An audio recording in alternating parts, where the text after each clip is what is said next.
how to break curses, no matter the kind of curses, generational curses, any kind of curses with common sand. Yes, sand, the sand we know. Okay, sand I got, this is my own sand. Okay, so you just take a handful of it, put it in your hand, pour some on the ground if you are doing it inside your house. Like I do it in my house. Because so you just drop it on your room or in your parlor, anywhere you want to stand pray. Okay, stack yourself naked.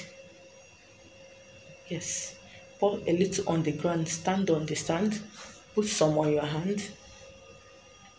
Whatever you want to pray against, evil altars, against family covenants, against bad luck. You want to pray for open doors, you want to pray for favor, you want to pray for anything you want to pray for. If you are being under a spell, this is the time to cast yourself out. This is time to destroy such altars. This is time to destroy such spells. This is time to get liberated. So when you're going to pray this prayer, I don't know how to put it, just be serious about it. You have to tell God whatever that is your problem. So this I want people to want. So start now to fight for whatever that is fighting you, both the ones you know and the ones you don't know. Okay, so tell God that with this sand, that He created this sand, and everybody is created through this sand, that whatever that is making you not to be where your mates are, whatever that is drawing you back, whatever covenant your forefathers engaged themselves in, that you are not a party to it, that what you don't know will not know you.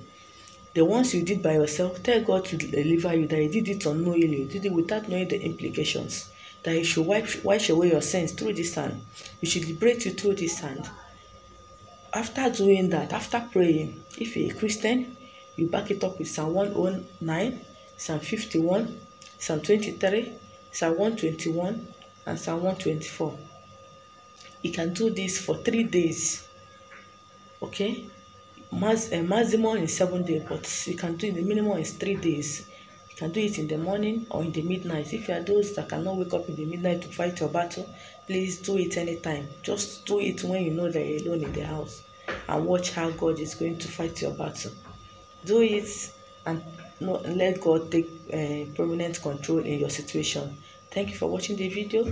Please don't forget to subscribe to the channel. I have a lot to pass through this channel. Thank you and have a nice